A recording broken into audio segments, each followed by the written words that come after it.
मेरा बाबा मेरा बाबा, एक गीत यही मन में बजदा। मेरा बाबा मेरा बाबा, संगीत यही सुर में सजदा। मेरा बाबा मेरा बाबा, एक गीत यही मन में बजदा। मेरा बाबा मेरा बाबा।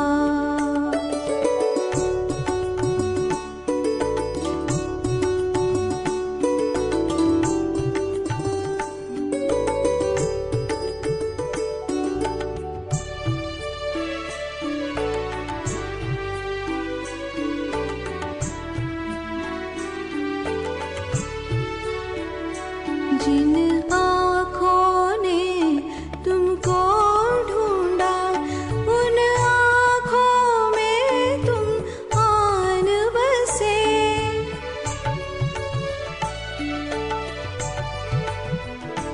जिन आँखों ने तुमको ढूंढा, उन आँखों में तुम आन बसे। अब तक अश्क भरे मुस्कान लिए तुम आन हंसे। सोते जगते हर पल दिखता मेरा बाबा मेरा बाबा। एक गीत यही मन में बजता। मेरा बाबा मेरा बाबा।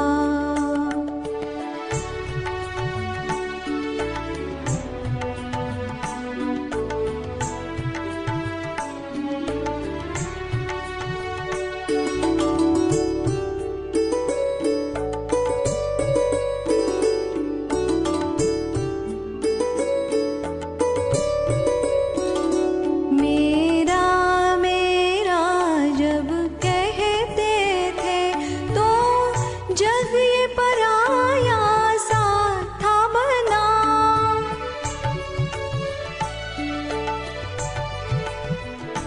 मेरा मेरा जब कहते थे तो जग ये पराया सा था बना।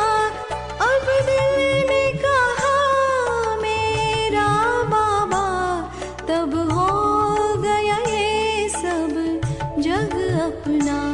दिल की दिल में दिल से सुनता मेरा बाबा मेरा बाबा। एक गीत यही मन में बजता। मेरा बाबा मेरा बाबा।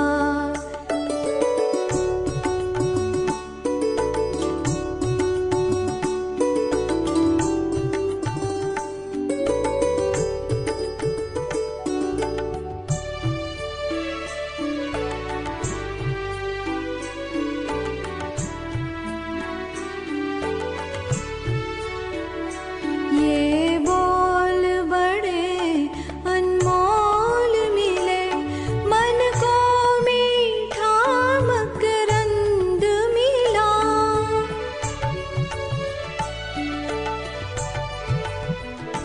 ये बोल बड़े अनमोल मिले, मन को मीठा मकरंद मिला।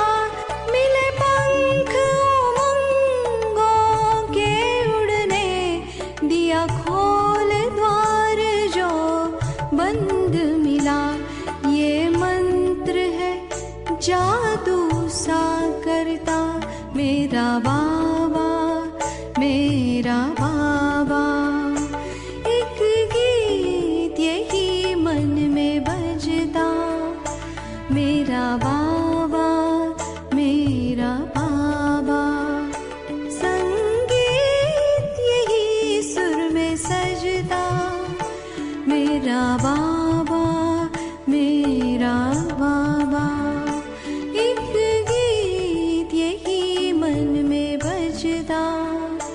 मेरा बाबा, मेरा बाबा।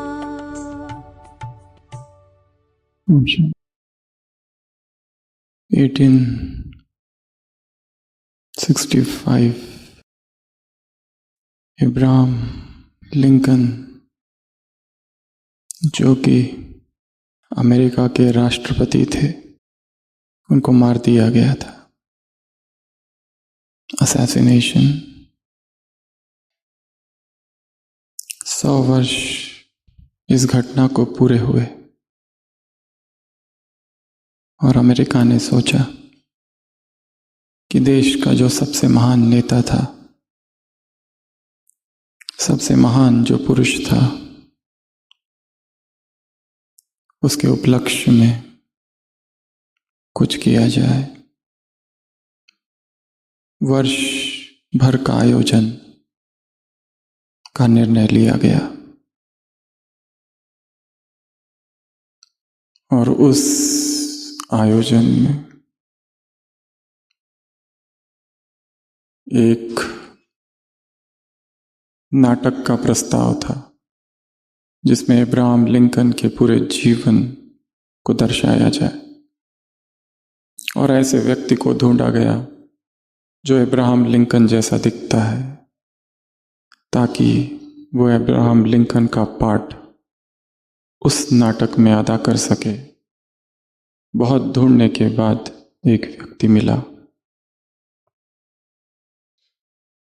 जो बिल्कुल इब्राहम लिंकन जैसा दिखता था, बोलता भी लगभग वैसा ही था।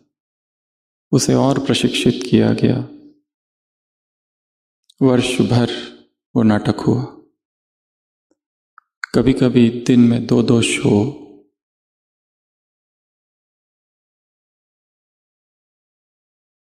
वो दिन भर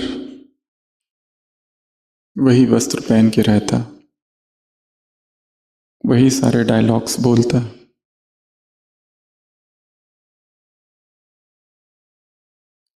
दिन में कई बार 2-2 बार उसे मरना होता,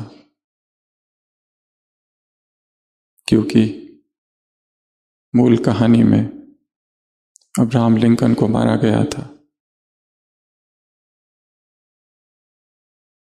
ऐसा करते करते पूरे अमेरिका के कई जगह पर नाटक हुए, असंख्य नाटक हुए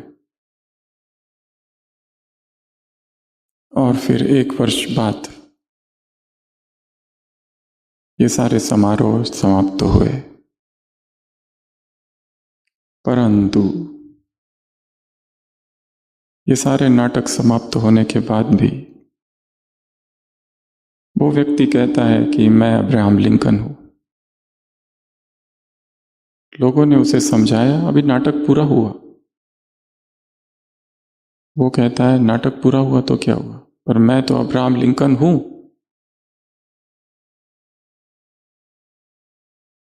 लोगों को लगा मजाक कर रहा है।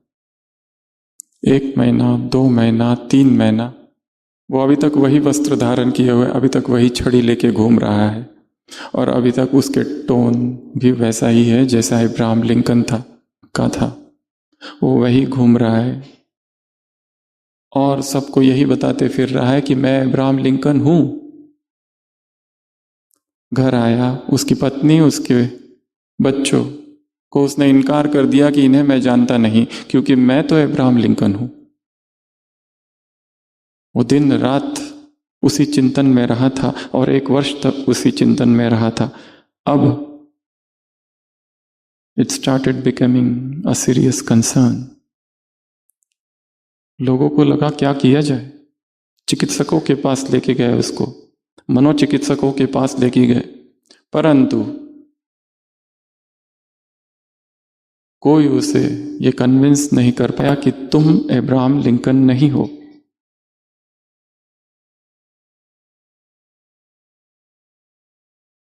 क्या किया जाए। सारे उपाय करके हो गए और उसके रग रग में यह समा गया कि मैं ही इब्राहम लिंकन हूं। अंततोगत्वा एक परीक्षण से उसे गुजारा गया। एक मशीन होती है जिसको कहते हैं lie detector test, lie detector machine.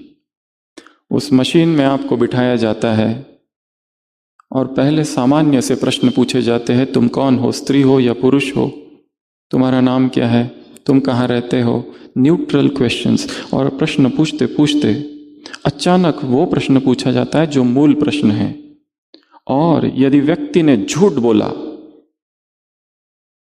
तो हृदय की धड़कन में, गतिविधि में थोड़ा बदलाव होता है और वो मशीन तुरंत डिटेक्ट कर लेती है कि व्यक्ति झूठ बोल रहा है।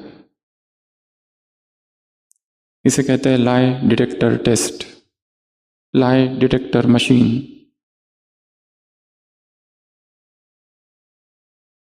सोचो यदि हमको उस मशीन पर बिठाया गया और हमें अपने जीवन के प्रश्न पूछे गए और कोई फिर मुख्य प्रश्न पूछा गया जिसके लिए हम दावा करते हैं कि वो हम हैं, और यदि हमने कहा हम हैं तो वो मशीन तुरंत पकड़ लेगी। उस व्यक्ति को वहां बिठाया गया, इलेक्ट्रोड्स लगाए गए और उसे प्रश्न पूछे गए, तुम स्त्री हो या पुरुष। उत्तर देता गया। ऐसे 10-12 प्रश्न पूछने के बाद एकाएक उसे पूछा गया, क्या तुम अब्राहम लिंकन हो। वो व्यक्ति पहले इतना परेशान हो चुका था लोगों को बता बता के कि मैं अब्राहम लिंकन हूं, पर लोग मानने को तैयार नहीं। इसलिए उसने कहा मैं अब्राहम लिंकन नहीं हूं। और जैसे ही उसने ये कहा, मशीन ने डिटेक्ट किया ये झूठ बोल रहा है। अर्थात वो अब्राहम लिंकन ही है।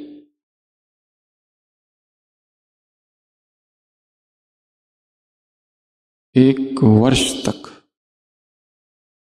बस एक ही संकल्प पे वो जिया कि मैं अब्राहम लिंकन हूं। और वो इतना गहरा चला गया, इतना गहरा चला गया कि अब मशीन भी कहती है कि वही है। जन जन से हमें भी एक ही अभ्यास हुआ है, मैं शरीर हूं, मैं शरीर हूं, मैं शरीर हूं, मैं स्त्री हूं, मैं पुरुष हूं। और यह अभ्यास भी इतना गहरा हो गया है कि यही एक अभ्यास,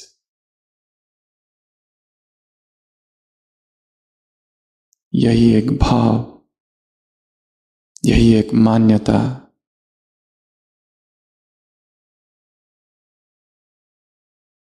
हमारे रग रग में समा गई और हमारा सारा जीवन उसी के आधार पर चल रहा है।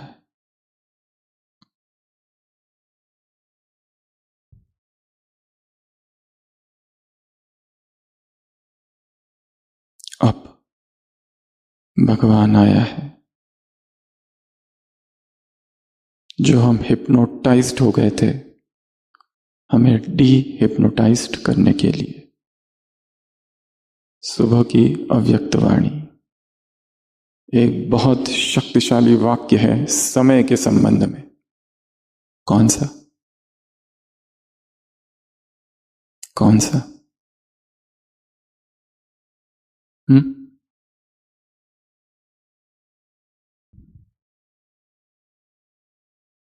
इस समय समय तुम्हारा साथी है।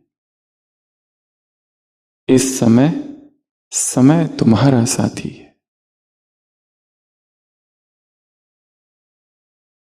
समय कौन सा है?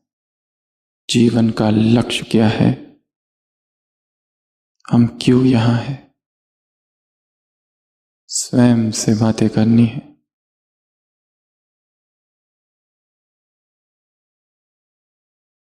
संसार की दौड़ में भागते भागते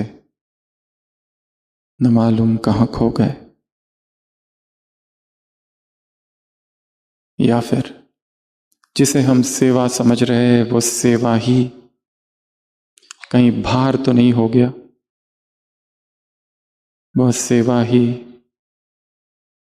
कोई विकर्षण तो नहीं हो गया, डिस्ट्रैक्शन। वो सेवा ही ज्ञान और योग से भटकाने का कारण तो नहीं हो गया। स्वयं से बातें करनी है।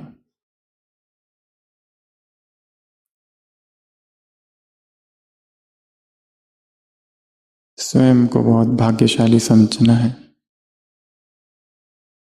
कि यहां इस समय आने का अवसर प्राप्त हुआ है। इसलिए यदि यहां आकर कुछ पाना है तो सबसे पहला नियम चुप हो जाना। संपूर्ण अंतर्मुखता में ही आत्मा का अनुभव होता है। सबसे पहला नियम चुप, पूर्ण मौन, आर्य मौन, संपूर्ण मौन। जो कारोबार में नहीं है और जो चुप रह सकते हैं, जब तक इस भूमि पर है तब तक मुख बंद कर देना है। उस परम मौन की गुफा में ही अध्यात्म के अनुभव होंगे।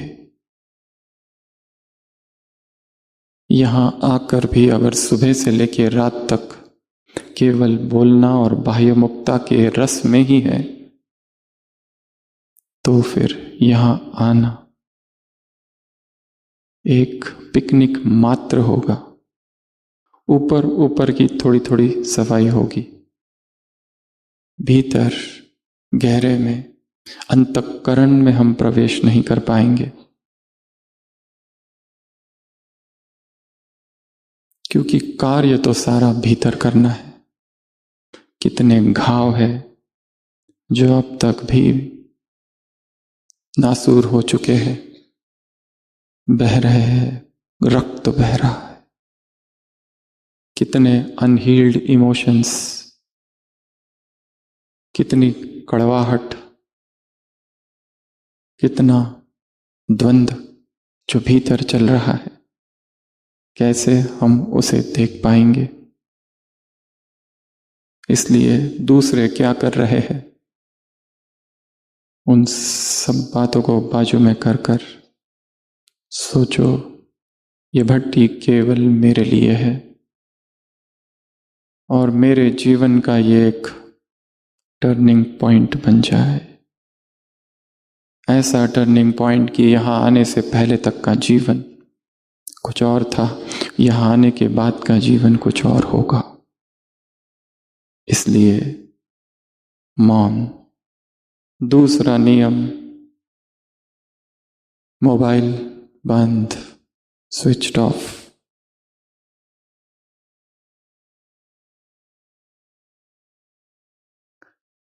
कुछ दिनों के लिए जब तक यहां हैं तब तक उस दुनिया से कट ऑफ। तीसरा, इस परिसर में स्वयं को कैद कर देना है।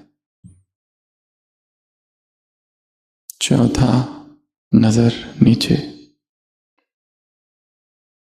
आंखें नीचे, चलते फिरते केवल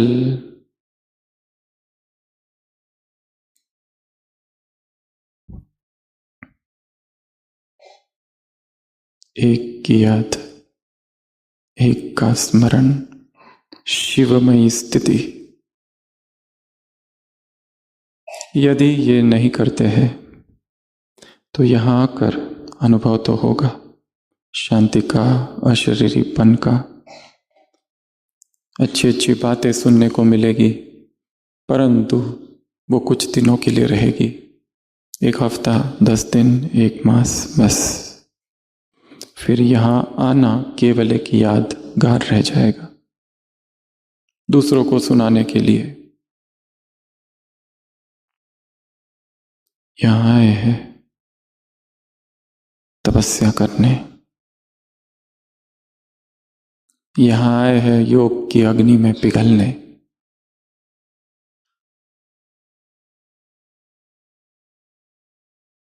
वही करना है जो करने आए। दूसरा क्या करता है, दूसरे ने क्या किया, हमें उससे कोई लेना देना नहीं।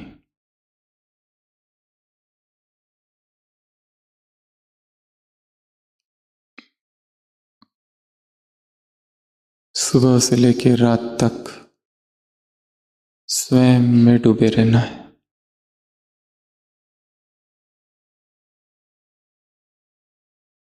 उस एकांत में और एकाकी अवस्था में कुछ ऐसे अनुभव होंगे जो अविनाशी हो जाएंगे, और उन अविनाशी अनुभवों को दूसरों से इतना जल्दी शेयर साझा भी नहीं करना है। अनुभव शक्ति बन जाए, उसके लिए वो भीतर समाया हुआ हो।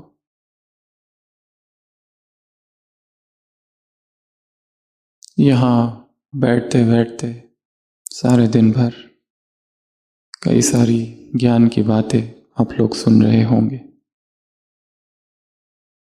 पर लक्ष्य सुनना नहीं है, केवल लक्ष्य सुनते सुनते ही अपने ही जीवन में डुबकी लगानी है। अपने ही जीवन को आंखों के सामने आर पार देखना है। मैं कहाँ खड़ा हूं, आत्मिक स्थिति में मेरी उन्नति कितनी है, प्रभु प्रेम में कितना आगे बढ़ रहा हूं, मेरे भीतर कितनी स्वच्छता आई है, कितना निष्कलंक चरित्र हो रहा है। जीवन के जो प्रश्न हैं जिनका उत्तर अब तक नहीं मिला और जिसका उत्तर हम सबसे पूछते फिरते हैं, उन सभी प्रश्नों का उत्तर इसी भट्टी में मिलेगा। और वो किसी भी व्यक्ति के द्वारा नहीं मिलेगा, किसी की क्लास के द्वारा नहीं मिलेगा, वो हमारे ही भीतर है और हमारे ही अंतस से वो मिलेगा। केवल करना मात्र इतना है, चुप हो जाना। तपस्या की ऐसी भीतर आग प्रज्वलित करनी है कि दूसरा कुछ करना ही नहीं। नियति ने अवसर दिया है। संगम युग किसी समय का नाम नहीं है, अवसर का नाम है शुद्ध होने के लिए। जो अवसर प्राप्त हुआ है उस अवसर का नाम, दैट अपॉर्चुनिटी इज कॉल्ड संगम युग। कोई समय नहीं है ये, दिस मोमेंट। संगम युग का संबंध समय से नहीं, श्वास से है।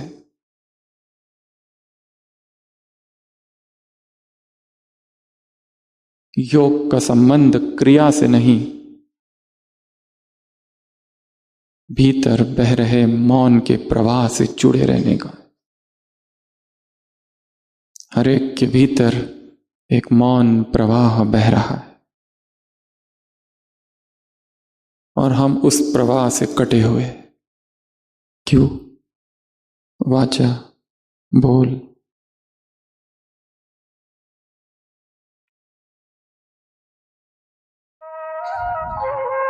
सभी स्थिर और भीतर बह रहे उस मौन से जुड़ेंगे। 1970s में मध्य प्रदेश में जब एक साथ डाकुओं के पूरे समूह ने आत्मसमर्पण किया था जयप्रकाश नारायण के समय, तब ब्रह्मा कुमारी इसके भाई बहनों ने उन डाकुओं से मुलाकात की थी 1970s में, 74, 75 शायद। उन डाकुओं ने एक बात कही थी, हमें कभी भी भीतर से ये पसंद नहीं आता था किसी का घर लूटना, किसी को दुख देना, किसी को रोता बिलखता छोड़ना। भीतर से निरंतर एक आवाज थी, ये सब नहीं करना है जो मैं कर रहा हूं, मुझे कुछ और करना है। परंतु समय, परिस्थिति, बचपन, घटनाएं, ये सब ने हमें मजबूर किया था कि हम डाकू बन जाए।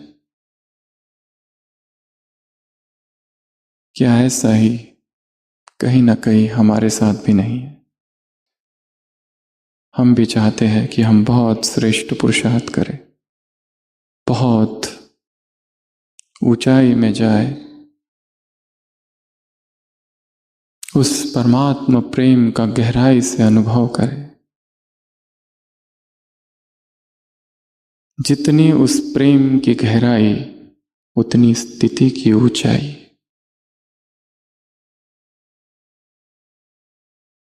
परंतु समय, परिस्थिति, सेवाएं, ये सब कहीं ना कहीं कारण बना है जो हमें वो नहीं करने दे रही जो हम करना चाहते हैं। इसलिए इस भट्टी में आना, एक एक सेकंड को सफल करना है, क्षण क्षण का ब्रह्मचर्य पवित्रता की इमारत को खड़ा करेगा। अविरल धारा प्रवाह याद, और कुछ करना ही नहीं। अपनी स्थिति को इतना ऊंचा ले जाना है, इतना ऊंचा।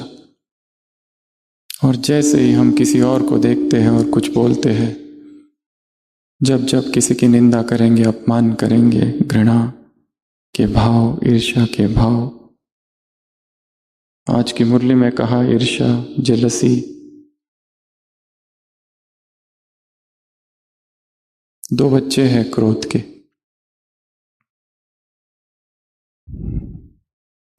ये कार्य सुबह से चालू करना है। वहां कितने बजे उठते थे वो भूल जाओ, यहां जब वायुमंडल साथ है, तपस्या के प्रकंपन है, सुबह उठो। 2 से 5 के बीच 3 घंटा अपनी शक्तिशाली स्थिति बनानी है। इन्हीं 3 घंटों में जीवन के सभी प्रश्नों के उत्तर मिलेंगे। ये करूं या वो करूं, यहां जाऊं या वहां जाऊं, इससे पूछूं या उससे पूछूं, किसी से कुछ भी पूछना नहीं है।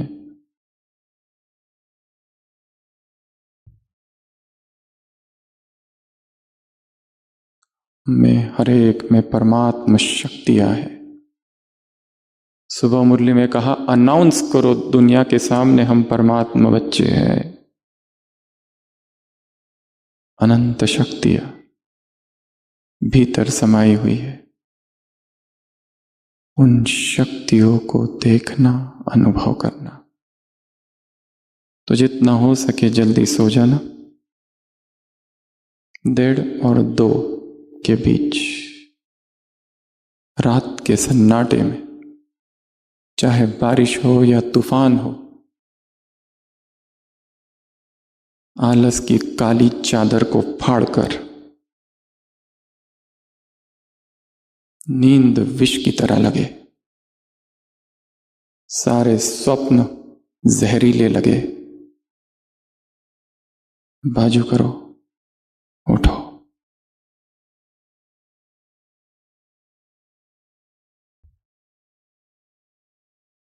आवाज को सुनो, ईश्वरीय आवाज को।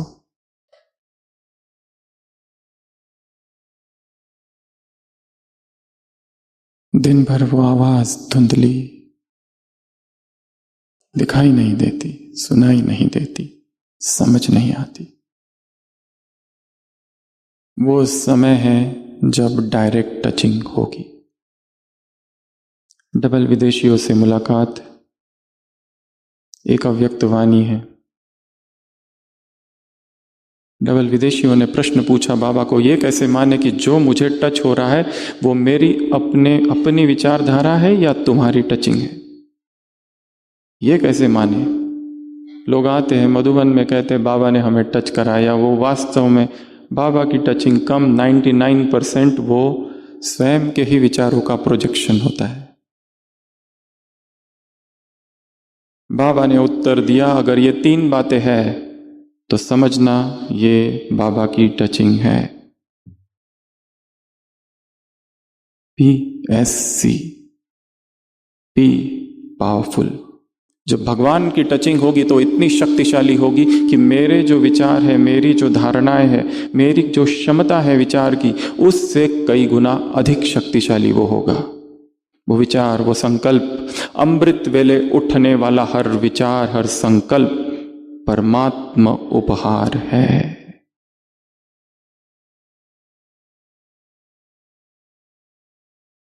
एक शक्तिशाली, दूसरा S और तीसरा C अर्थात क्लियर, क्लैरिटी। इतना स्पष्ट होगा कि उसमें कोई कंफ्यूजन नहीं होगा यदि वो बाबा की टचिंग है तो। और S लास्ट में ये हो ही नहीं सकता कि यदि वो भगवान की टचिंग है उसमें सफलता ना हो, सक्सेस। यदि वो टचिंग पावरफुल है, वो क्लियर है और उसमें सक्सेस होता है, तो समझना ये बाबा ने टच कराया था। और भगवान टच तभी कराएगा जब बुद्धि हमारी खाली है, रिक्त है, शून्य है, उसमें कचरा नहीं है। और कचरा भरता है परचिंतन और परदर्शन से। आज के सत्र में हम ऐसी 20 बातें देखेंगे। आज की 20 तारीख है। स्व दर्शन से क्या होता है? सबसे पहला, जागरूकता। जितना हम स्व के चिंतन में रहेंगे, जरूरी नहीं स्व चिंतन अर्थात केवल आत्मिक चिंतन में ही है। स्व चिंतन अर्थात अपने जीवन के चिंतन में, स्व चिंतन अर्थात अपने सारे अतीत को अपनी आंखों के सामने देखना, तटस्थ भाव से साक्षी होकर देखना। एक सन्यासी खड़ा है एक छोटी सी पहाड़ी के ऊपर। 3 व्यक्ति उसे देखकर कहते हैं, ये यहां क्यों खड़ा है? पहला व्यक्ति कहता है, मुझे लगता है हो सकता है इसकी गाय खो गई है, उस गाय को वो ढूंढ रहा है, इसलिए इस पहाड़ी के चोटी पर ये खड़ा है। दूसरा कहता है, नहीं नहीं, देखो उसकी आंखें बंद है, मुझे लगता है वो किसी का इंतजार कर रहा है, हो सकता है उसका कोई दोस्त है जो आने वाला है। तीसरा कहता है, ना ना, अगर ऐसा होता वो पीछे मुड़ के देखता, पीछे एक बार भी उसने मुड़ के नहीं देखा, मुझे लगता है वो भगवान को याद कर रहा है। और विवाद तेज हो जाता है। पहला कहता है गाय का इंतजार कर रहा है, गाय को ढूंढ रहा है। दूसरा कहता है अपने मित्र का इंतजार कर रहा है। तीसरा व्यक्ति कहता है कि ये सन्यासी भगवान का स्मरण कर रहा है। अंततः वो सन्यासी के ही पास जाके पूछते हैं कि आप यहां क्या कर रहे हो? इससे पहले कि वो भिक्षुक कुछ कहता, पहला व्यक्ति कहता है, जरूर आपकी कोई गाय खो गई होगी जिसे आप ढूंढ रहे हो। वो व्यक्ति कहता है, मेरे पास कोई गाय ही नहीं है, मैं किसको ढूंढूं? मेरे पास मेरे कहने जैसा कुछ है ही नहीं, न कमाने की चिंता, न छिपाने का डर।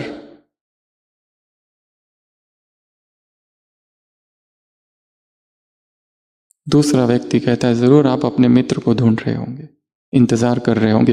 वो कहता है, ना मेरा कोई मित्र है, ना कोई मेरा शत्रु है। शत्रु उसके होते हैं जिसके मित्र होते हैं।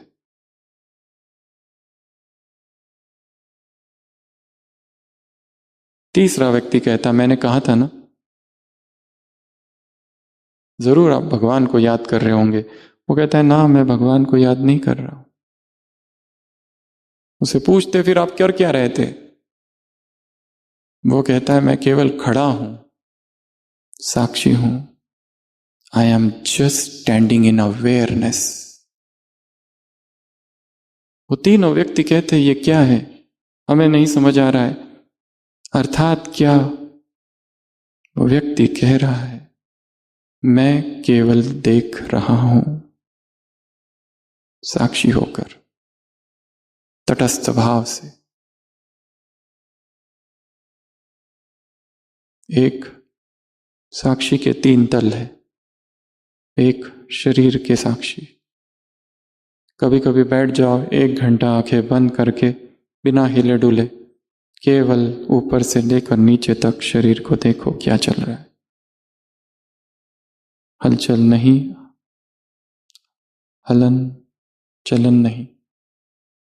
दूसरा मन की हलचल को देखते रहना, करना कुछ नहीं। और तीसरा आत्मा के साक्षी, तटस्थ भाव से अपने सारे जीवन को देख लेना, उसमें ये हो रहा है, ऐसा ऐसा हो रहा है। टच नहीं करना, कुछ सुधारने की कोशिश नहीं करना, केवल देखना। हृदय में इतने घाव है, दूसरों के दिए हुए, खुद हमारे अपने दिए हुए। उन्हें प्रेम की दृष्टि चाहिए केवल, तब वो हील होंगे, तब तक नहीं। तो सबसे पहला, जितना जितना हम अंतर्मुखता में डूबते हैं, जितना जितना मौन में प्रवेश करते हैं, उतना उतना जागरूकता बढ़ती है। किस विषय में जागरूकता? मैं कौन हूं। मैं कौन हूं का उत्तर मैं आत्मा हूं बिल्कुल नहीं है। मुझे क्या करना है, मैं क्यों यहां हूं, क्यों यह जीवन चल रहा है 5 साल, 10 साल, 20 साल, 30 साल, 40 साल, 50 साल से योग करते आ रहे, मुरलियां पढ़ रहे, पढ़ा रहे, क्लासेस कर रहे, क्लासेस सुन रहे, परंतु स्थिति वही की वही है। क्यों?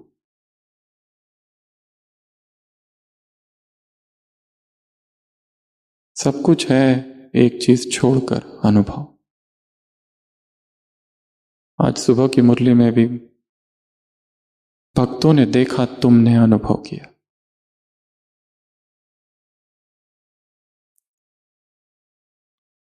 और अनुभव किसी अज्ञात क्षण में होगा।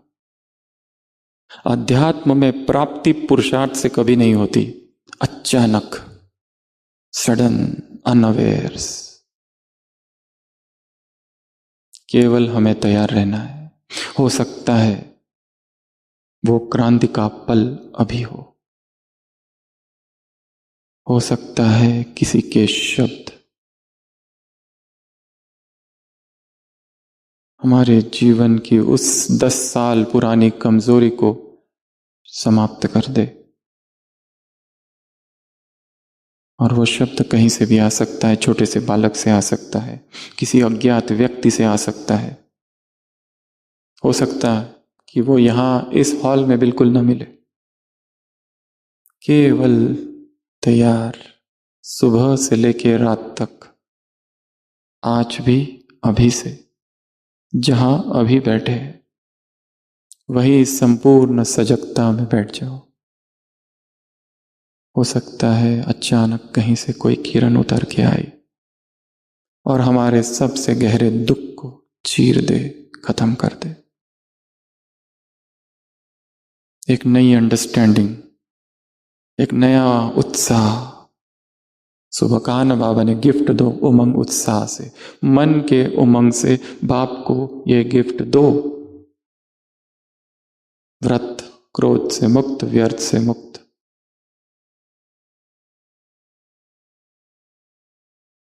जितना जितना स्वदर्शन में रहेंगे, उतनी जागरूकता बढ़ेगी। ये पहला। दूसरा, जीवन में संतुलन आएगा।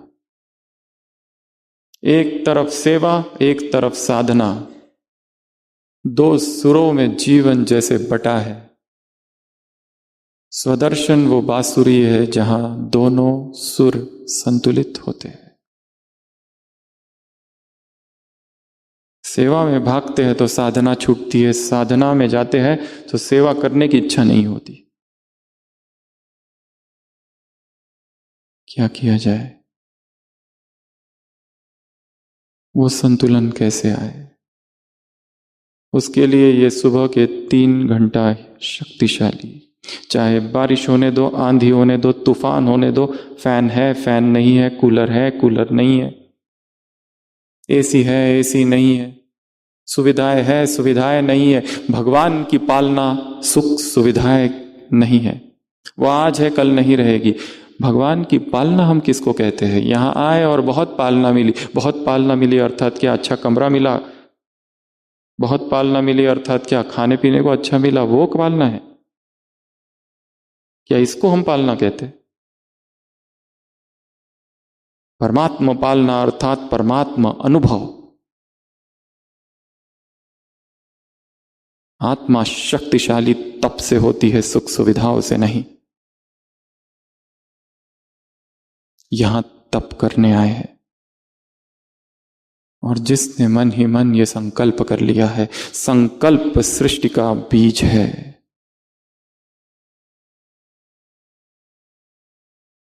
एक संकल्प पूरी सृष्टि को स्पर्श कर सकता है।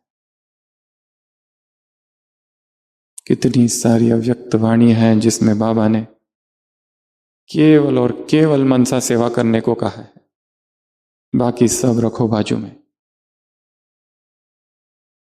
वो सेवा जो डिस्टर्ब कर रही है वो सेवा है ही नहीं। वो सेवा जिसमें खुशी ही खत्म हो रही है वो सेवा है ही नहीं। वो खुद सेवा जो विकर्षण का कारण है, डिस्ट्रैक्शन बन चुकी है, वो सेवा है ही नहीं। वो सेवा जहां पर बोझ लग रहा है, भार लग रहा है, चिंता है, तनाव है, वैराग्य ही नष्ट हो रहा है, जहां प्रसिद्धि की भूख जागी है भीतर, क्या यह सेवा है? क्या इसलिए आए थे?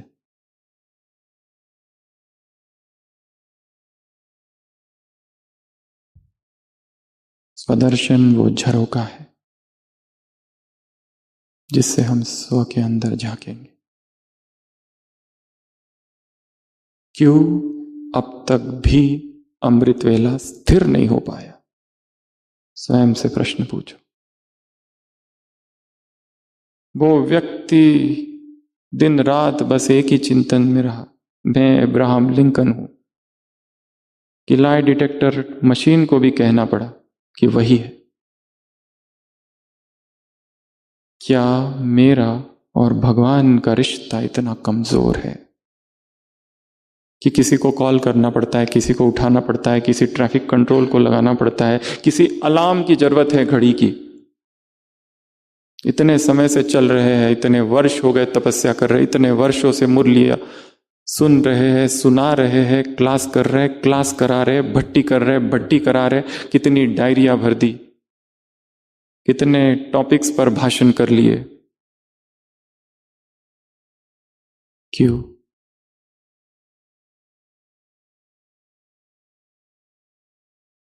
कहां गलती हो रही है? स्टॉप, स्टैच्यू, पॉज, बाकी सब बाजू में रखो, ये ठीक करो। इतने वर्ष हो गए, दिन रात मुरलियों में आता है भाप, तुम्हारे सामने भीख मांगता है, पवित्र बनो, फिर भी फिर भी फिर भी ये देह का स्पर्श, देह का आलिंगन, ये सुंदर दुख दिखने की प्यास गई नहीं। क्यों? क्यों ब्रह्मचर्य अपनी निष्कलंक शिखर तक नहीं पहुंचा है?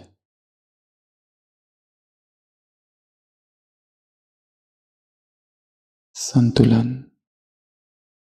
तीसरा, कंट्रोल। स्वयं इंद्रियों पर संयम। जो यहां राजा वो वहां राजा। और सारी इंद्रियों में सबसे शक्तिशाली इंद्रिय आंखें, जो डूबती है वैभव को देखकर, पैसे को देखकर, रूप को देखकर। जिह्वा मास्टर सर्वशक्तिवान अर्थात भूख, स्वाद और रस से परे।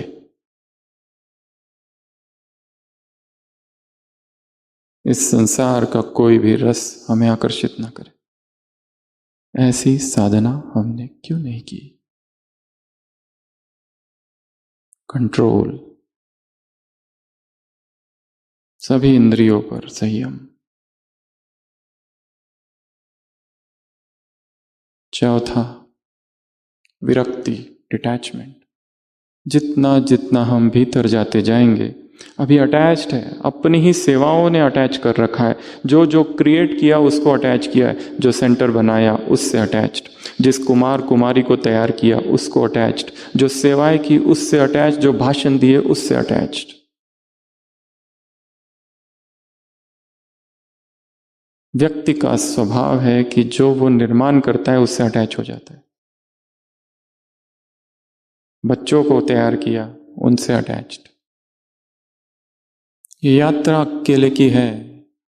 कौन बच्चा और किसका बच्चा, कौन माँ और किसकी माँ।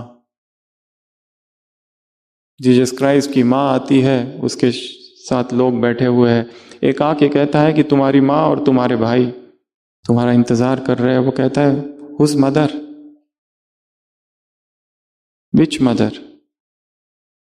आई have no mother, these are my mothers and these are my brothers.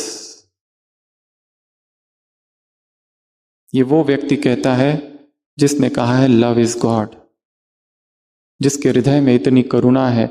एक तरफ इतनी करुणा, इतना प्रेम, आज सुबह की मुरली मर्सी की धुन, तो दूसरी तरफ संपूर्ण अनासक्त है।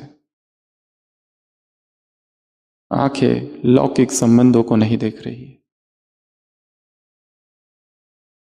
ज्ञान में चल रहे हैं, पूरा परिवार ज्ञान में चल रहा है, पर सब एक दूसरे से जुड़े हुए हैं। मां से, बहन से, बाप से, बेटे से। गहरी आसक्तियां, वैसी ही आसक्तियां जो इवन संसार के लोगों में इतनी आसक्तियां नहीं है, उतनी ब्राह्मणों में हमने देखी है। ये कैसी तपस्या है। निर्मोही चेतना, ये लक्ष्य है ब्राह्मण जीवन का। और जब तक मोह नहीं हटता, यह ज्ञान समझ में ही नहीं आता क्या है। यह ज्ञान इतनी ऊंचा, इतना ऊंचा, इतना ऊंचा, इतना फिलॉसॉफिकल, इतना हाई लेवल का है। सुनाने वाला यहां है, हम यहां हैं, कैसे पकड़े? केवल शब्द पकड़ में आते हैं, रट सकते हैं, क्लास करा सकते हैं, अनुभव नहीं।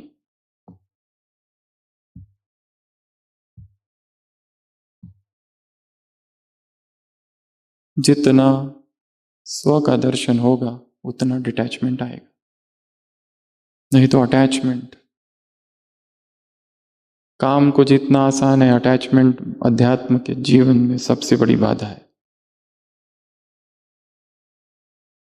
मैं, मेरा,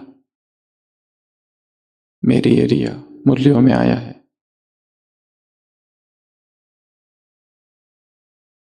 अगला, एक एनर्जी शील्ड। पूरे दिन भर में अगर यदि हम अपने आप को देखो तो हजारों लोगों के संपर्क में आना पड़ता है और उनके वाइब्रेशंस हमें प्रभावित करते हैं। एक चिकित्सक के लिए कहा जाता है, एक चिकित्सक जब रोगियों को देखता है तो रोगी निगेटिव वाइब्रेशंस लेके आता है और अपने वाइब्रेशंस छोड़ कर जाता है। चिकित्सक को प्रभावित करते हैं, उसे अपने इर्द गिर्द एक ऑरा क्रिएट करना होता है जिसमें कोई दुख, कोई पीड़ा, कोई आह, कोई दर्द प्रवेश न कर सके। सुबह की मुरली में बहुत अच्छी एक बात बाबा ने कही है, दुख देते तो नहीं है पर करते क्या है? दुख ले लेते हैं। Mister touch me not, miss touch me not. मुझे बुरा लग गया .com।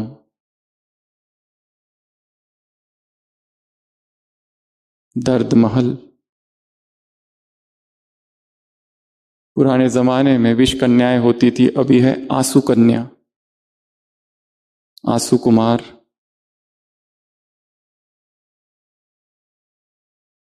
किसी ने कुछ कह दिया, किसी ने कुछ बुरा कह दिया, कमेंट कर दिया, निंदा कर दी, ग्लानि कर दी, अपमान कर दिया, आलोचना कर दी, तीर सीधा इधर। स्तुति में कितनी खुशी मिलती है, आहा हा। अंदर ही अंदर क्या होता है,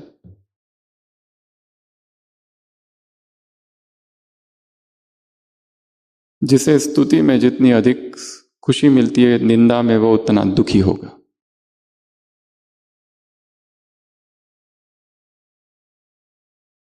छुई मुई, फीलिंग देवी, रिएक्शन देवी, रोनीता।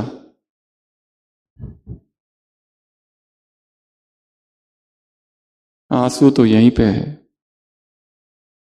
बस बटन दबाने की देरी है। उधर दबाओ, इधर चालू। रोना, रूठना, उदास होना, नाराज होना, मुझे ऐसा क्यों कहा, हम तो कितने अच्छे हैं, हम तो किसी के बारे में कुछ भी बुरा नहीं करते, फिर भी ऐसा ऐसा कहते हैं, कितने खराब लोग हैं। कल से सेंटर नहीं आएंगे, बंद, घर पे ही मुरली पड़ेंगे।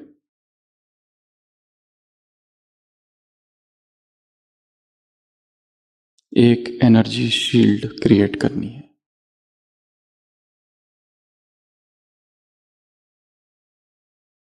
छुई मुई नहीं बनना है, यहां तो तपना है, सहन करना है। कहा ना बाबा ने, सहन करना और समाना, दो शक्तियां। ये नहीं होगी तो व्यर्थ, ये नहीं होगी तो क्रोध, ईर्ष्या, जेलसी। स्वयं को शक्तिशाली बनाना है, अप्रभावित, उल्टा घड़ा भव।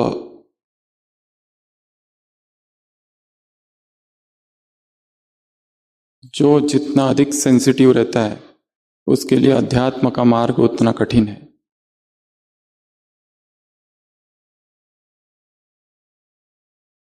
आदि मृत्यु, HSP, हाईली सेंसिटिव पर्सनैलिटीज, वो यहां नहीं चल सकते ज्यादा समय।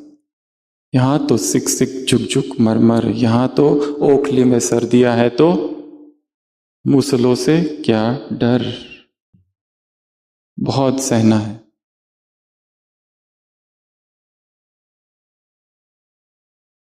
छोटा सा ज्ञानेश्वर भिक्षा मांगने जाता है, उसकी झोली फाड़ देते हैं लोग, निंदा करते हैं उसकी, सन्यासी का पुत्र है, सन्यासी का पुत्र है। रोते रोते माँ के पास आता है, कहता है, माँ कहती है क्या हुआ, वो कुछ नहीं बोलता है। झोली फटी हुई है, लोगों ने अपमान किया है छोटे से बालक का। अपनी माँ से पूछता है, माँ सहन भी कितना करे। माँ कहती है, समाधान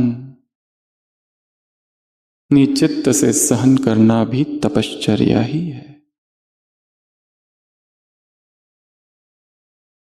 आज की मुरली में बहुत अच्छा वाक्य है, वो जाने और बाप जाने, ड्रामा जाने और बाप जाने। उस व्यक्ति का क्या हिसाब है, उससे हमें कोई लेना देना नहीं है। वो ऐसा क्यों करता है, बाप जाने और ड्रामा जाने। हम तो दुख नहीं देते, वो दुख दे रहा है, उसका हिसाब बाप के पास है। और कर्मों की गति बहुत सूक्ष्म है, बहुत सूक्ष्म। Energy shield. अगला फोकस। जितना हम स्वदर्शन में रहेंगे उतना एकाग्र हो सकेंगे। मुरली सभी पढ़ते हैं, परंतु उसका सार निकालने के लिए क्या चाहिए, एकाग्रता। जितनी अधिक एकाग्रता होगी, 10 बार 20 बार पढ़ने की जरूरत नहीं, उसको एक ही बार पढ़ लिया, फोकस्ड, जैसे मैग्नीफाइंग ग्लास रखा है, कैसे कागज को रख दो अगर धूप में जलता थोड़ी है, पर जब फोकस्ड किरणें आती है तो जलने लगता है। उसी तरह मन जितना फोकस्ड होगा, मन जितना व्यर्थ से मुक्त है, किसने क्या किया, उस डिपार्टमेंट में क्या हो रहा है, इस डिपार्टमेंट में क्या हो रहा है, इस बहन ने क्या किया, उस बहन ने क्या किया, what is that to you. हमें क्या करना है किसी से? हमारे अपने जीवन के ही इतनी सारी समस्याएं हैं जो सॉल्व नहीं हो रही है। हमारे सबसे बड़े शत्रु हमारे ही भीतर हमारे अपने संस्कार है, दूसरा व्यक्ति है ही नहीं। हमारे भीतर एक संस्कार है जो सुबह जब 3 बजे उठते हैं तो कहता है कि नहीं अभी टाइम है, थोड़ा और सो जाओ। यही शत्रु है।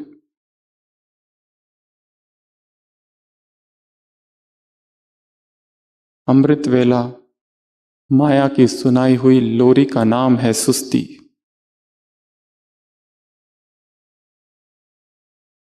जागो,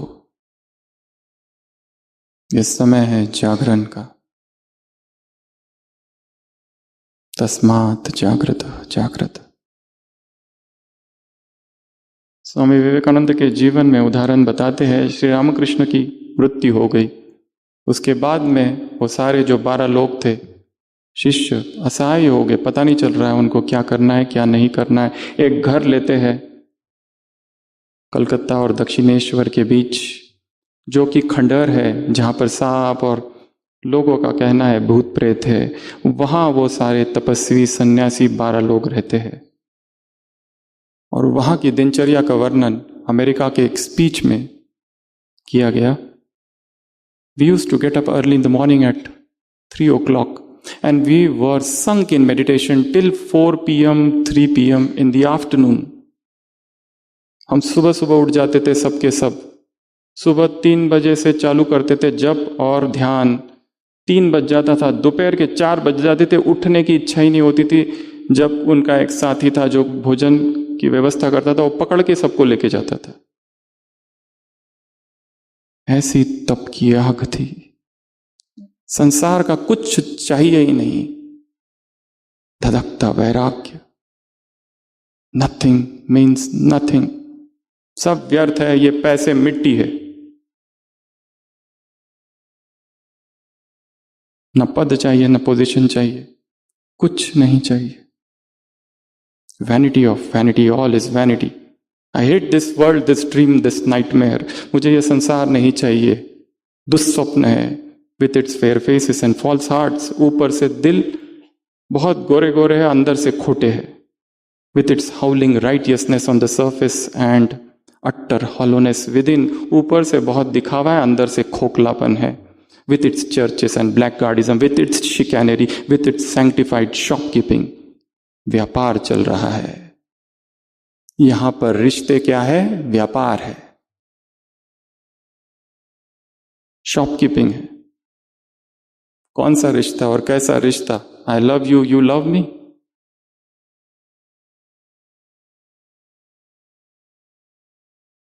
इधर प्यार की कामना है, उधर वासना है।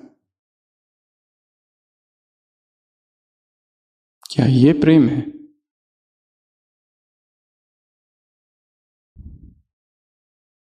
मन एकाग्र हो जाए। वो एकाग्र तब होगा जब मन में विरक्ति का भाव होगा संसार के प्रति। तुम वनवाह में हो,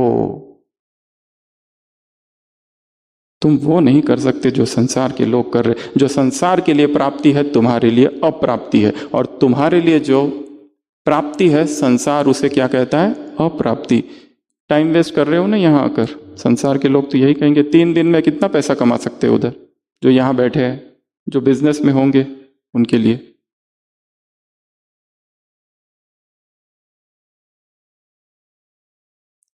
अगला प्रभु प्रेम। जितनी अंतर्मुखी अवस्था होगी उतना परमात्मा प्रेम जागेगा।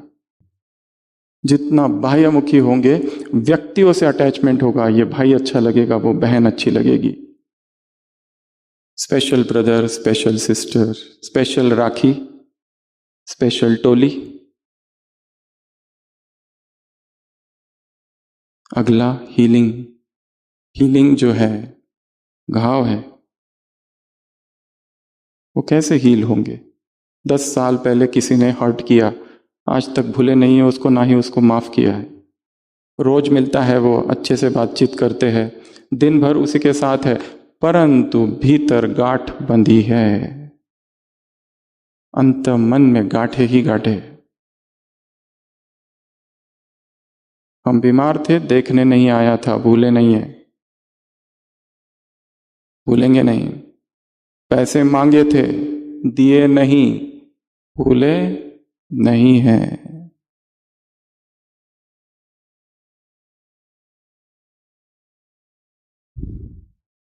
कौन क्या दे सकता है? भिखारियों का मेला है।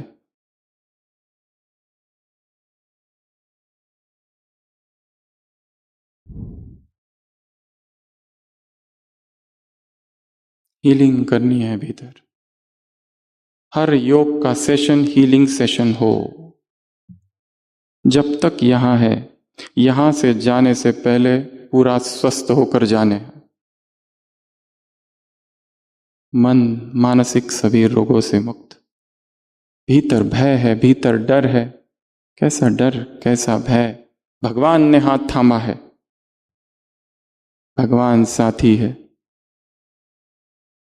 जीवन उसको सौंपा है, फिर भी क्यों भय? क्यों रात भर नींद नहीं आती है? क्यों नींद की गोलियां खानी पड़ती है? क्यों अचानक नींद खुलती है और धड़धड़ धड़धड़ धड़धड़ घबराहट आवाजें सुनाई देती है, अलग अलग विचित्र विचित्र? क्यों? काम करना बाकी है।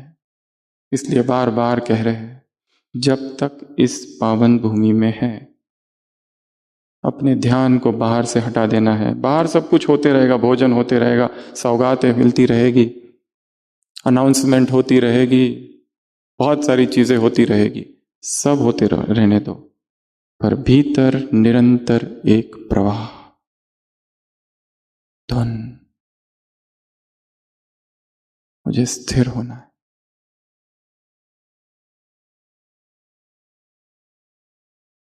अगला इनसाइट, एक अंतर्दृष्टि प्राप्त होगी। जितना भीतर जाएंगे, चीजें वही है, परंतु एक नया दृष्टिकोण से उसे देखेंगे।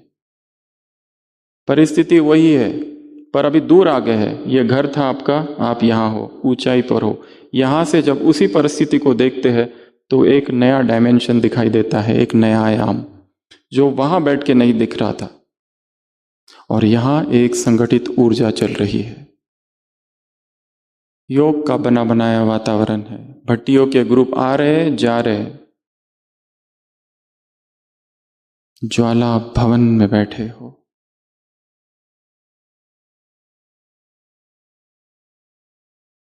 आग प्रकट करनी है, लगन में मगन। कुछ अच्छा नहीं लगता, अपनी ही आवाज से वैराग आ जाए, अपनी ही आवाज से उब जाए, अर्थात मौन।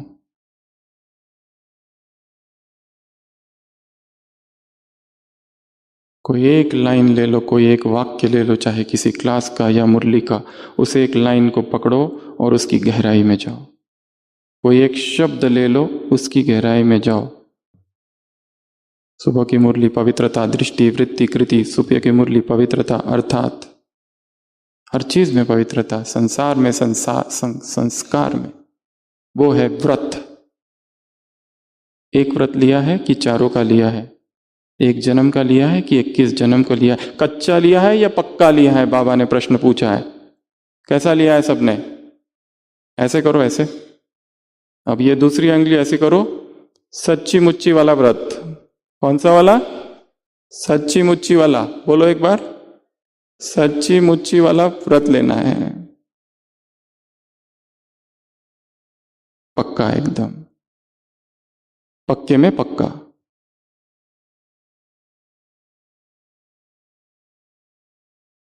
व्रत, संकल्प।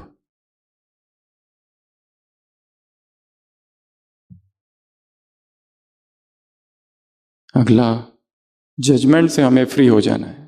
जितना हम भीतर जाएंगे हमें दूसरों को जज करने की जरूरत नहीं। ये अच्छा है कि बुरा है, इसने अच्छा किया कि बुरा किया, ये षड्यंत्र करता है, ये अन्याय करता है, एडमिनिस्ट्रेशन अच्छा नहीं है, यहां अन्याय हो रहा है, जन जन की अधूरी कहानियां पूरी हो रही है, जन जन के कर्ज चुकतू हो रहे हैं, जन जन के पापों का हिसाब हो रहा है। हमें कैसे पता क्या चल रहा है? हमें कैसे पता हमने क्या किया है? अगला, कर्म का दर्शन, मॉनिटरिंग ऑफ कर्मा। जितना भीतर जाएंगे हम अपने कर्मों को मॉनिटर करेंगे, ऑडिट कर सकते हैं। एक निष्कर्ष पर पहुंचना पड़ेगा कि ये जो संबंध निभाया एक व्यक्ति से वो वेस्ट था, स्टॉप इट। निष्कर्ष पर पहुंचना है, अब तक जो अमृत वेला किया उसमें शक्ति तो भरी नहीं, अब भरूंगा। निष्कर्ष पर पहुंचना है, अब तक जो चिल्ला रहा था पवित्र पवित्र पवित्र, वो पवित्रता थी ही नहीं, उसमें तो कितनी लीकेजेस थी। जिसे प्रेम प्रेम प्रेम कहते, वो प्रेम कभी था ही नहीं, वासना का ही मुखौटा था वो।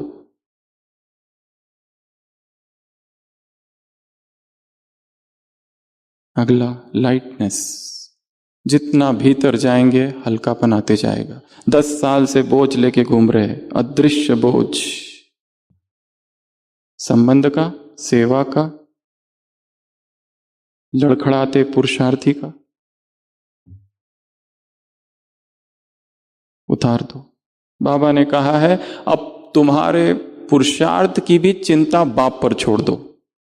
किसी एक अव्यक्तवाणी में बाबा ने कहा है अपने पुरुषार्थ की चिंता को बाप के हवाले कर दो। That level of surrender. अगला, निर्विकारिता। जितना भीतर जाएंगे निर्विकारिता, निराकारी अवस्था आएगी। अगला, जितना भीतर जाएंगे प्यूरिटी मेंटेनेंस होगा। एक होता है प्यूरिटी का व्रत और प्यूरिटी पालन करना, एक होता है प्यूरिटी को मेंटेन करके रखना। कितना दिन? 1 दिन, 2 दिन, 3 दिन, 7 दिन, 21 दिन, 1 महीना, 1 वर्ष, 10 वर्ष, संपूर्ण जीवन। एक एक ब्रह्मचर्य की ईंट को मजबूत करना होगा, तब यह भवन बनेगा। अगला, क्वाइट्यूड, शांति।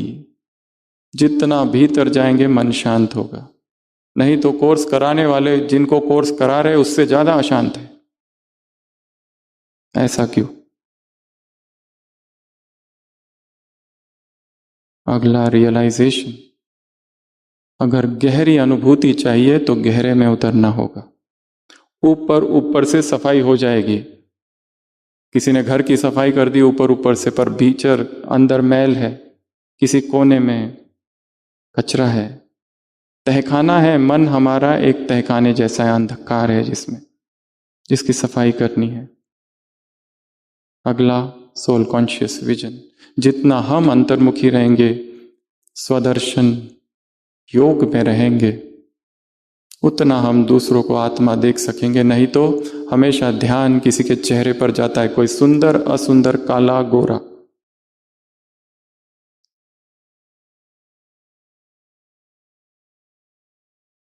और अंतिम, परिवर्तन, ट्रांसफॉर्मेशन। परिवर्तन इतना आसान नहीं है कि कुछ पढ़ लिया, सुन लिया, कोई पर्टिकुलर रिचुअल को फॉलो कर लिया, उससे हो जाए। परिवर्तन प्रेम और योग और अनुभव से आता है। एक भी अनुभव हो गया तो आ जाएगा। हमें याद है जब हम पहली बार मधुबन आए थे और हॉस्पिटल के कमरे में बैठे थे, जो मेडिटेशन कमरा है, और एक गीत बजा। हमें कुछ भी पता नहीं था ये क्या है, कैसा है, कुछ है। जस्ट बैठे और एक गीत बजा, उसके कुछ ही लाइन बजी थी, शिव बाबा तेरी याद में हम खो गए। वो गीत के शब्द ऐसे लगे जैसे यहां किसी ने जैसे कोई भाला, हिल गए। देखो देखो छूट गए, शिव बाबा जब से आपकी यादों में हम खो गए। बहुत पुराना गीत है। वो 1 सेकंड का अनुभव था बस, ओनली 1 सेकंड, बट बहुत स्ट्रांग, बहुत शक्तिशाली।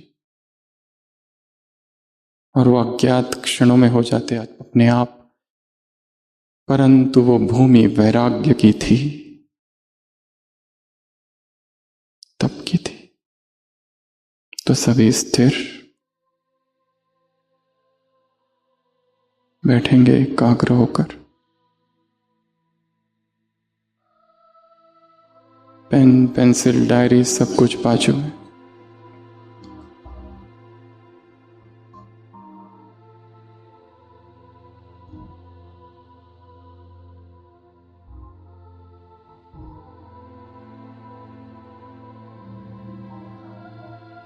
शांत मन,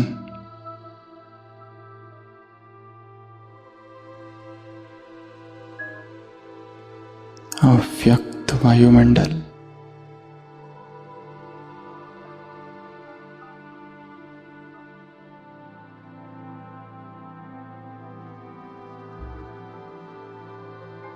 कुछ पल के लिए आंखें बंद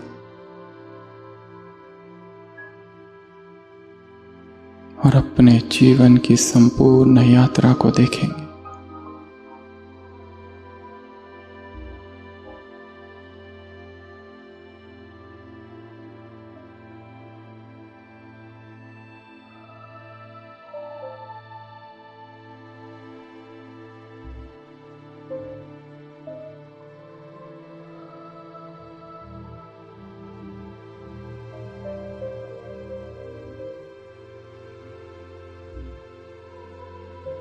होश में थे या बेहोश थे, संतुलन कैसा था जीवन में, संयम कितना था, आसक्त थे या अनासक्त थे, हमेशा प्रभावित होते रहे दूसरों से या निर्लिप्त थे।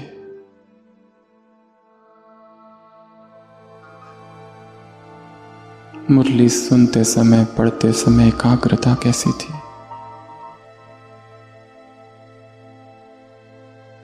अब तक जीवन में बाबा के प्यार का क्या अनुभव रहा।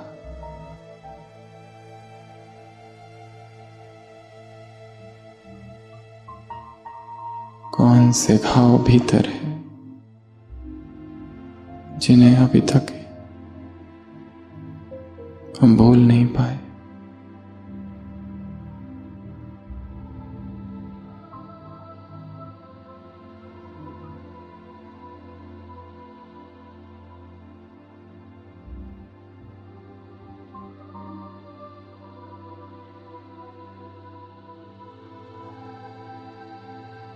एक नई अंतर्दृष्टि,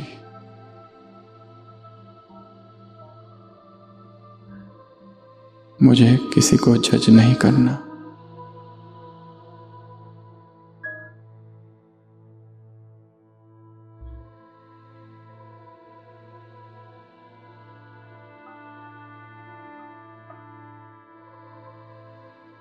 अपने ही कर्मों को देखेंगे।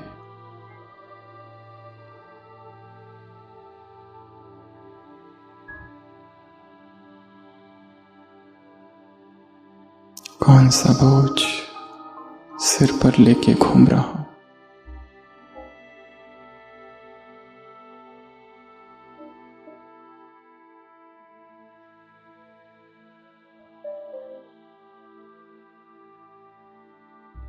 मन साफ कितना हुआ है, निर्विकारी स्थिति कितनी आई है।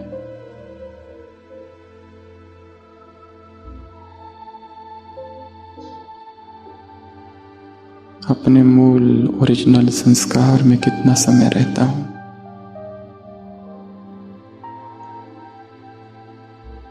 ब्रह्मचर्य कैसा है।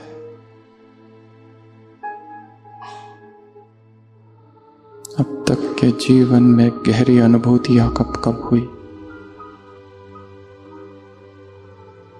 10 साल पहले जो मैं था, 5 साल पहले जो मैं था, 1 साल पहले जो मैं था और आज जो हूं, आगे हूं या पीछे।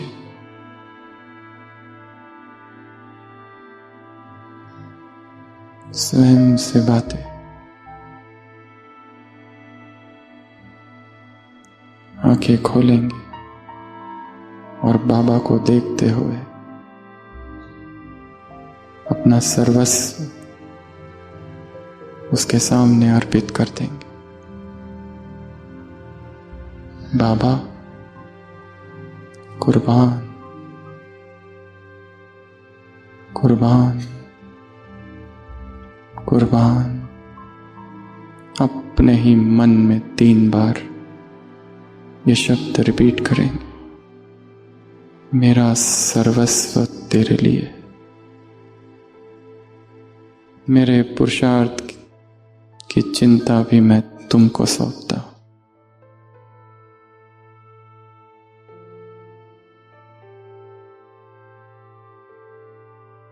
ओम शांति।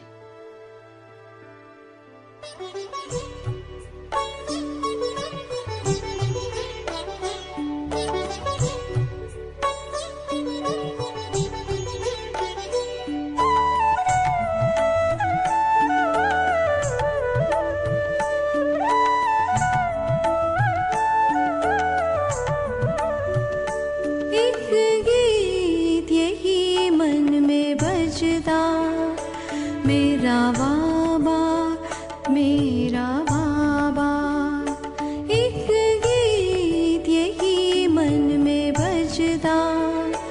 मेरा बाबा, मेरा बाबा, संगीत यही सुर में सजदा। मेरा बाबा, मेरा बाबा,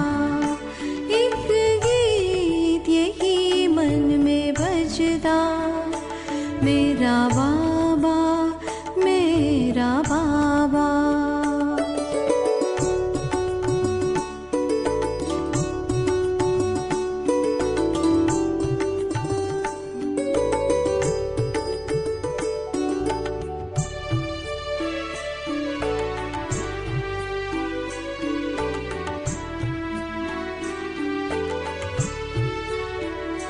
जिन आँखों ने तुमको ढूंढा, उन आँखों में तुम आन बसे।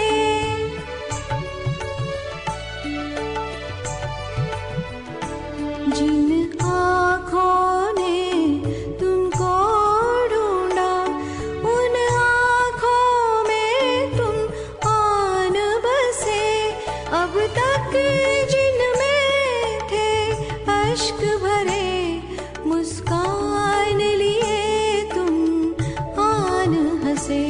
सोते जगते हर पल दिखता मेरा बाबा, मेरा बाबा। एक गीत यही मन में बजता।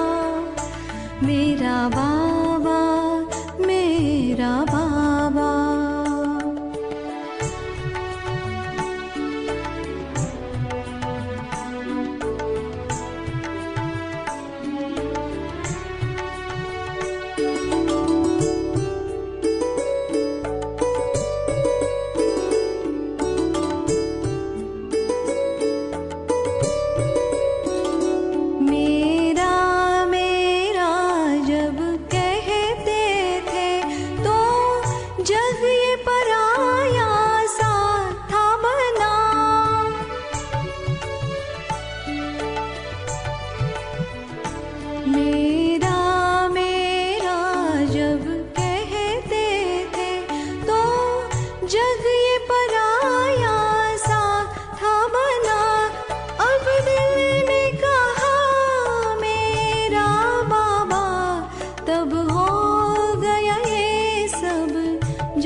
मेरा बाबा। एक गीत यही मन में बजता, मेरा बाबा मेरा बाबा। संगीत यही सुर में सजता, मेरा बाबा मेरा बाबा। एक गीत यही मन में बजता, मेरा बाबा।